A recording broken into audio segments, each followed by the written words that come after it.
തീവണ്ടി അതിവേഗതയിൽ കുതിച്ചുപായുകയാണ്. തൻ്റെ സീറ്റിൽ നിന്ന് എഴുന്നേറ്റുകൊണ്ട് ഒരു മനുഷ്യൻ തൻ്റെ കൂടെയുള്ള യാത്രക്കാരെ ഒന്ന് നോക്കി. ആ ഒരു സായാഹ്നത്തിൽ തൻ്റെ സഹയാത്രികളിൽ പലരുടെയും മുഖം അത് വിവർണമായിരിക്കുന്നത് അദ്ദേഹം ശ്രദ്ധിച്ചു. ഏതൊക്കെയോ രൂപത്തിലുള്ള ചിന്തകളാൽ, ഏതൊക്കെയോ ആദികളാൽ അവരുടെ മനസ്സ് അസ്വസ്ഥമായിരുന്നു എന്ന് അദ്ദേഹത്തിന് പെട്ടെന്ന് മനസ്സിലായി. റൂമിലെത്തുകയും തൻ്റെ കസാരയിൽ ചാരിയിരിക്കുകയും ചെയ്തുകൊണ്ട് അദ്ദേഹം ആലോചിക്കുകയാണ്. ലോകത്തിൻ്റെ മൊത്തത്തിലുള്ള അവസ്ഥയെക്കുറിച്ചായിരുന്നു അദ്ദേഹത്തിൻ്റെ ചിന്ത. എന്തുകൊണ്ടാണ് മനുഷ്യനിൽ ഒരുതരം അസമാധാനവും അസംതൃപ്തിയും എപ്പോഴും നിലകൊള്ളുന്നത്? അദ്ദേഹം തൻ്റെ കസാരയിൽ നിന്ന് എഴുന്നേറ്റു. തൻ്റെ മുറിയിൽ പരിശുദ്ധ ഖുർആനിൻ്റെ ഒരു പതിപ്പുണ്ടായിരുന്നു. അത് മറിച്ചു നോക്കിയപ്പോൾ അദ്ദേഹത്തിന് യാദൃച്ഛികമായിട്ട് അവിടെ കാണാൻ കഴിഞ്ഞത് അൽ ഹഖ് തകാസുർ എന്ന അധ്യായമാണ്. അൽ ഹഖ് തകാസുർ, പരസ്പരം പെരുമ നടിക്കൽ മനുഷ്യനെ അശ്രദ്ധനാക്കിയിരിക്കുന്നു. ഹത്താ സുർത്തുമുൽ മഖാബിർ, ഖബറിടങ്ങൾ സന്ദർശിക്കുന്നത് വരെ മാത്രം. അപ്പോൾ ഇത് അദ്ദേഹത്തെ വല്ലാതെ ആകർഷിച്ചു. ആ ഒരു അധ്യായത്തിൻ്റെ ആഴങ്ങളിലേക്ക് അദ്ദേഹം പ്രവേശിച്ചു. അവസാനം അദ്ദേഹം ഇസ്ലാമിലേക്ക് എത്തിച്ചേർന്നു. ലിയോപോൾഡ് വെയ്സ് എന്ന യഹൂദനായ മനുഷ്യനായിരുന്നു തീവണ്ടിയിൽ നാം കണ്ട ആ യാത്രക്കാരൻ. ഈ ലിയോപോൾഡ് വെയ്സ് അദ്ദേഹത്തിൻ്റെ ഈ ഒരു വിജ്ഞാന യാത്രയിലൂടെ പരിശുദ്ധ ഖുർആനിൻ്റെ ശാദ്വലമായ തീരത്തേക്ക് അണയുകയായിരുന്നു.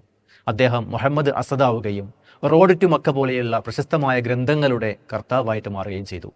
ഇവിടെയാണ് മുതലാളിത്തവും ഉപഭോഗ സംസ്കാരവും നമ്മുടെ മനസ്സിൽ അടിച്ചേൽപ്പിക്കുന്ന ഒരു ചിന്ത. അയൽവാസിയുടെ അസൂയയാണ് തൻ്റെ ജീവിതത്തിൻ്റെ ഏറ്റവും പ്രധാനപ്പെട്ട ലക്ഷ്യമെന്ന ഒരു ബോധം നമ്മുടെ മനസ്സിൽ എപ്പോഴോ മുതലാളിത്തവും അതേപോലെയുള്ള വിപണിയുടെ സംസ്കാരവും അടിച്ചേൽപ്പിച്ചിരിക്കുന്നു.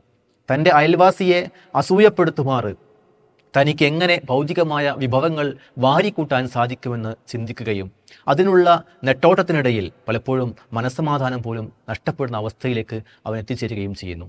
ഇവിടെയാണ് പരിശുദ്ധ ഖുർആനിൽ അള്ളാഹു കൃത്യമായി പഠിപ്പിച്ച ഒരു ജീവിത വീക്ഷണം. യഅ്ലമു അന്നമൽ ഹയാത്തു ദുനിയ ലഅബും വലഹുവും വസീന. തീർച്ചയായും ഭൗതികമായ ജീവിതം എന്ന് പറയുന്നത് അത് കളിയും വിനോദവും അലങ്കാരവും പരസ്പരം പെരുമ നടിക്കലും അഭിമാനം കൊള്ളലും എല്ലാം തന്നെയാണ്. കൃത്യമായി നമ്മൾ മനസ്സിലാക്കണം, ജീവിതം എന്നത് ഏതോ ഒരു വിഡ്ഢി പറഞ്ഞ പഴങ്കഥയാണെന്നും അതേപോലെ ജീവിതമെന്ന കടങ്കഥയിൽ ചോദ്യമില്ല മറുപടിയില്ല എന്നൊക്കെ വിലപിച്ച കവികൾക്ക് മുന്നിലാണ് ഖുർആൻ കൃത്യമായി ഒരു ജീവിത വീക്ഷണം രൂപപ്പെടുത്തുന്നത്. ദുനിയാവിന് പിന്നാലെ ഓടുമ്പോൾ ദുനിയാവ് പലപ്പോഴും നേടിയെടുക്കാൻ സാധിക്കാതെ വരുമ്പോൾ അസ്വസ്ഥനാവുകയാണ്. അള്ളാഹുവിൻ്റെ കൽപ്പനകളെ ജീവിതത്തിൻ്റെ മുഴുവൻ മേഖലകളിലും പാലിക്കുന്ന ഒരു വ്യക്തി എന്ന നിലക്ക് അവനിൽ നിന്ന് തനിക്ക് ലഭിക്കുന്നതെല്ലാം ആത്യന്തികമായി തൻ്റെ നന്മക്കായിരിക്കുമെന്നും വലാ ഖൗഫുൻ അലൈഹിം വലാഹും യഹ്സനൂൻ എന്ന് പരിശുദ്ധ ഖുർആൻ പരിചയപ്പെടുത്തിയ വിശ്വാസികളിൽ ഉൾപ്പെടാനാണ് യഥാർത്ഥത്തിൽ നമ്മളെല്ലാവരും പരിശ്രമിക്കേണ്ടത്. അത്തരം പരിശ്രമങ്ങൾ അള്ളാഹു വിജയിപ്പിക്കുമാറാവട്ടെ.